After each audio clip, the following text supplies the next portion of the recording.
Hi, it's me again, I'm back. Bombastic side-eye, criminal offensive side-eye.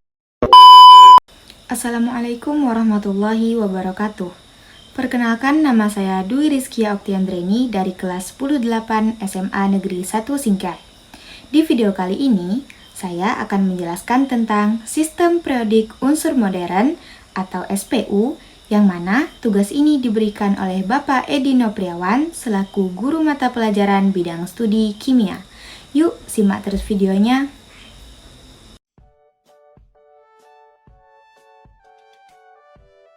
Nah, di sini apakah sudah ada yang tahu apa sih sistem periodik unsur itu?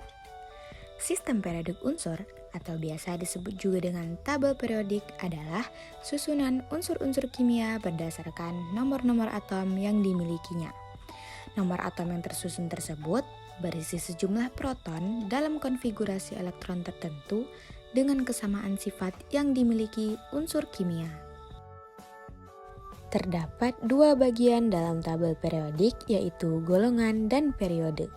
Golongan adalah istilah yang digunakan untuk menunjuk lajur vertikal dalam tabel periodik unsur modern. Penentuan golongan berkaitan dengan sifat-sifat yang dimiliki unsur tersebut. Sedangkan periode adalah bagian dalam tabel yang berupa lajur horizontal dalam tabel periodik unsur kimia. Periode suatu unsur menunjukkan nomor kulit yang sudah terisi elektron berdasarkan konfigurasi elektron. Nah, ini adalah gambar tabel periodik. Di dalam tabel periodik terdapat 7 periode. Periode 1 yang disebut dengan periode sangat pendek karena hanya berisi 2 unsur. Periode 2 dan 3 yang disebut periode pendek dan masing-masing memiliki 8 unsur. Periode 4 dan 5 yang disebut dengan periode panjang dan masing-masing memiliki 18 unsur. Kemudian periode 6 disebut periode sangat panjang dan memiliki 32 unsur. Dan yang terakhir periode 7. Pada periode ini terdapat pula deretan unsur yang disebut dengan deret aktinida. Di dalam tabel periodik juga terdapat 3 golongan. Yang pertama adalah golongan utama atau golongan A.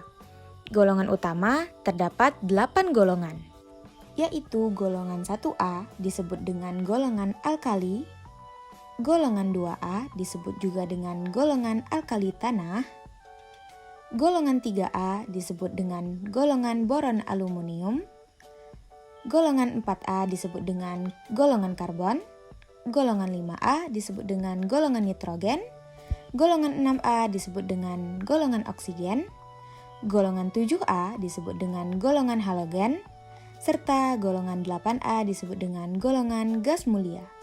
Kemudian yang kedua adalah golongan transisi atau golongan B yang juga terdapat 8 golongan, yaitu golongan 1B, 2B, 3B, 4B, 5B, 6B, 7B, dan 8B. Dan yang ketiga adalah golongan transisi dalam yang terdapat 2 golongan, yaitu golongan lantanida atau deret lantanida dan golongan aktinida atau deret aktinida. Sekarang kita masuk pada jenis-jenis unsur pada tabel periodik. Unsur-unsur pada tabel periodik dibagi menjadi 3, yaitu unsur logam, unsur semilogam, dan unsur non-logam. Apa sih perbedaan antara ketiga unsur tersebut? Yuk kita bahas. Yaitu yang pertama adalah unsur logam. Unsur logam pada tabel periodik dibagi menjadi 4, yaitu logam utama, logam transisi, logam post-transisi, dan deret aktinida lantanida. Yang pertama adalah logam utama. Unsur logam utama berada di golongan A, yakni 1A atau logam alkali dan 2A atau logam alkali tanah.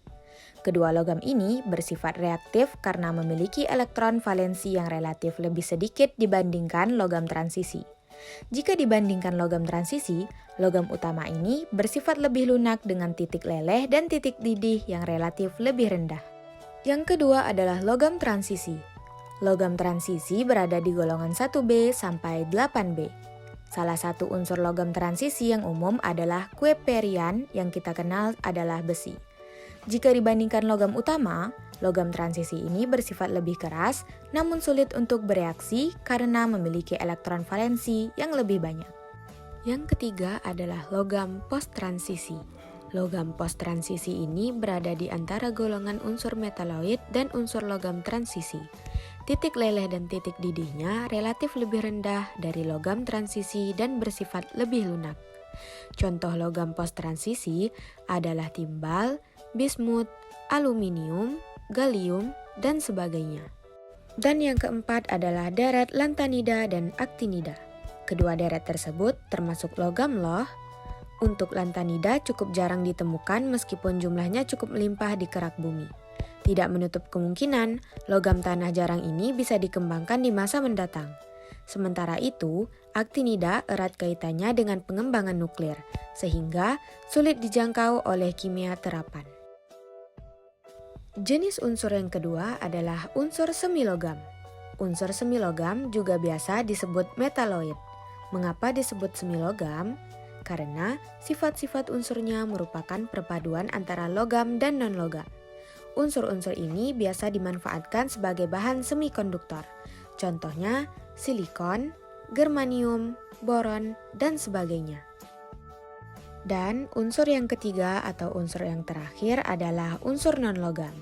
Unsur non-logam umumnya memiliki beberapa sifat, seperti berwarna tidak mengkilap, sebagai penghantar listrik yang rendah atau buruk, dan tidak dapat dikenai proses tempa. Contohnya adalah karbon, nitrogen, oksigen, halogen, serta gas mulia. Oke guys, sekian penjelasan singkat dari saya. Mohon maaf apabila masih terdapat banyak kekurangan. Saya tutup dengan wabillahi taufik wal hidayah. Wassalamualaikum warahmatullahi wabarakatuh.